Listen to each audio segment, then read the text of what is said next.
नमस्कार दोस्तों, आप सब लोगों का स्वागत है चैनल के अंदर। बात कर लेते हैं निफ्टी मंडे के दिन कहां पर कामकाज कर सकती है। हमने क्या डिस्कशन किया था दोस्तों, हमने यहाँ भी क्लियरली डिस्कशन किया था कि ये एक लाइन ड्रॉ करके रखनी है। मार्केट अगर फ्लैट खुलने के बाद नीचे आती है तो नीचे अगर ऊपर चलती है, मान लीजिए 21,480 को ब्रेक करती है, तब हम सी की पोजीशन में बैठेंगे। ऐसा मार्केट ने किया ही नहीं। मार्केट खुली, फ्लैट खुलते ही नीचे चलने लगी, फ्लैट खुलते ही नीचे चलने लगी। हमने कहा था इसके नीचे हम कहीं ना कहीं पुट में बैठ सकते हैं। इसके नीचे आने के बाद मार्केट ने एक बॉक्स में रह गई। मार्केट ने कुछ खास ज्यादा मार्केट ने कुछ किया नहीं। बहुत अच्छी मार्केट में कहूंगा बायर्स के लिए नहीं थी। बहुत लास्ट में एक मोमेंटम आया। जो लोग अगर मान लो यहाँ से कंटिन्यूअस पुट में बैठे होंगे तो उनका डीके की वजह से, या जिन लोग कॉल में बैठे होंगे तो उनका भी डीके की वजह से इस पॉइंट तक बहुत ज्यादा जो है डीके हो चुका होगा प्रीमियम के अंदर। बहुत लास्ट में ये मूवमेंट आया। यहां तक नॉर्मली रिटेल ट्रेडर एक्सपायरी वाले दिन निकल जाता है, क्योंकि होता क्या है, उसको मान लीजिए यहाँ पे कोई 30 का 40 का मिला, वो यहाँ पे उसको 5 का 8 का 10 का दिख रहा होता है, तो नॉर्मली वो क्या होता है, इस पॉइंट के ऊपर निकल जाता है। बहुत लेट आया, रिवर्सल आया, बट बहुत लेट आया, बहुत ज्यादा हमारे अकॉर्डिंग मार्केट नहीं चली। आइए बात कर रहे थे आगे मार्केट कहां पर कामकाज कर सकती है। देखिए डेफिनेटली अगर मैं यहाँ पे मान लीजिए वनडे के चार्ट पर, या चूंकि वीक खत्म हुआ है, let's go to the weekly chart. Weekly chart पर अगर हम देखेंगे तो थोड़ा सा बेरिश उसने बनाया जरूर है। दोनों कैंडल बेरिश है जरूर, लेकिन बहुत ज्यादा बेरिश नहीं है। बहुत ज्यादा अगर आप सोचेंगे कि बेरिश है, क्योंकि देखिए पहली बात क्या है कि दोनों वीक की कैंडल में एक लोअर ये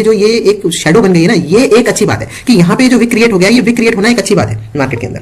सो यहाँ पे जो एक विक क्रिएट हो गया है दोनों वीक के अंदर, ये एक अच्छी बात है। मतलब ये बहुत ज्यादा बेरिश साइन को नहीं दिखाती है। हाँ, लेकिन डेफिनेटली ये मैं जरूर कहूंगा कि मार्केट में अगर फिर से इस कैंडल का लो ब्रेक होता है तो एक बहुत बड़ी रेड कैंडल फिर से यहाँ पर देखी जा सकती है। देखिए कई बार क्या होता है, छोटी छोटी पहले रेड कैंडल बनती है, छोटी छोटी रेड कैंडल बनती है, और फिर एकदम से आपने देखा होगा, चाहे 5 मिनट का चार्ट हो, चाहे 15 मिनट का चार्ट हो, आपको बहुत बड़ी कैंडल दिख जाती है। ऐसे ही डे के चार्ट पर भी होता है। कई बार दो छोटी छोटी कैंडल दिखी, उसके बाद एक बहुत बड़ी रेड कैंडल यहाँ पर बन सकती है, जब किसी को एक्सपेक्ट नहीं होता कि अब इससे और ज्यादा गिर सकती है, उस समय मार्केट और ज्यादा गिर सकती है। इसमें कोई दो राय नहीं है। जैसे देखिए मोस्ट प्रोबेबल सिचुएशन क्या लग रही है कि ये जो दो रेजिस्टेंस है, यहाँ तक मार्केट कम से कम इसको रिटेस्ट करने के लिए मार्केट यहाँ पर आ सकती है। बट उसके लिए कंडीशन यही है। पहली कंडीशन क्या है, यहां तक मार्केट रिटेस्ट करने के लिए आ सकते हैं, लेकिन पहली कंडीशन क्या है कि ये लो जो ये करंट वीक का लो है, ये ब्रेक होना चाहिए। और करंट वीक का लो क्या है, लेट्स सी, यहां पर चलकर लो को देख लेते हैं। तो करंट वीक का जो लो है वो 21,137 है। सो मतलब 21,137 ब्रेक होना चाहिए। अगर ये ब्रेक होता है तो फाइनली और ज्यादा गिरावट यहां पर देखने को मिल सकती है। तो ये हो गया हमारा वीकली चार्ट के ऊपर एनालिसिस। आइए चल के देख लेते हैं 5 या 15 मिनट के चार्ट के ऊपर कि हम किस तरीके से ट्रेडिंग कर सकते हैं। देखिए यहां पर डेफिनेटली अगर हम 15 मिनट के चार्ट पर देखें तो मार्केट कुछ बेस क्रिएट करने की कोशिश करिए। अब क्या ये बेस क्रिएट करने में सफल होती है या नहीं सफल होती है, that is the important thing. क्या ये कहीं इस तरीके का एक पोल एंड फ्लैग पैटर्न में कन्वर्ट होकर और यहां पे फर्दर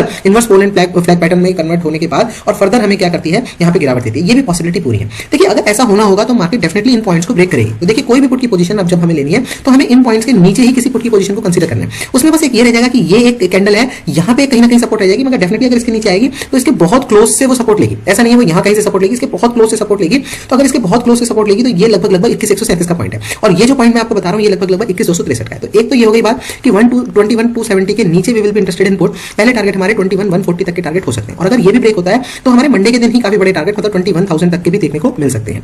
सो चाहे मार्केट ये फ्लैट खुले, चाहे मार्केट ये गैप डाउन खुले। गैप डाउन खुल के अगर ऐसा होता है तो ये बहुत अच्छा मेरे लिए मार्केट हो जाएगी, क्योंकि फ्लैट खुल के होगा क्या कि हम 370 पर बंद हुए, 270 पर आने में 100 पॉइंट ऑलरेडी है ना। फिर थोड़ा सा ऐसे लगने लगता है कि यार और कितना गिरेगी मार्केट, ऐसा कैसे होगा, यहां तक कहां जाएगी, फिर इसके नीचे और कितना गिरेगी। लेकिन गैप डाउन खुलने में मार्केट के पास भी वो इतना स्कोप होता है कि मार्केट नीचे जा सकती है। तो डेफिनेटली एक 21,270 के नीचे put. Okay, what about call? Call देखिए अगर मार्केट ऊपर चलने लगती है, I am interested in call only. अगर ये बेस बन गया और मार्केट यहां से फ्लैट खुल के ऊपर चलने लगती है, लेट्स से किसी भी पॉइंट ऑफ टाइम 21,435 को ब्रेक कर देती है, सिर्फ और सिर्फ 65 पॉइंट दूर है हम यहां से 21,370 पर हम हैं। अगर 21,435 को ब्रेक कर देती है, डेफिनेटली हम क्या करेंगे, हम कॉल की पोजीशन में ही मैं इंटरेस्टेड रहूंगा। टारगेट हमारे 21 ऊपर के बहुत बड़े टारगेट नहीं, 500 520 यहां तक के टारगेट में रखूंगा। 21,405 का मैं क्या करूंगा, ऐसे लगा 30 पॉइंट ऐसे होगा, 70-80 पॉइंट के हमारे यहाँ पर टारगेट होंगे। बहुत बड़े टारगेट में नहीं देख रहा। सो चाहे वो मार्केट गैप अप होकर 21,435 को ब्रेक करे, चाहे वो फ्लैट खुल के 435 को ब्रेक करे। तो इसका मतलब क्या हुआ कि जब भी हम मंडे के दिन ट्रेड करेंगे तो हम ये लाइन और एक ये लाइन, ये दो लाइन हम ड्रॉ करके रखेंगे। एक 21,435 के आसपास और एक 21,270 के आसपास जो है ये हमारी लाइन रहेगी।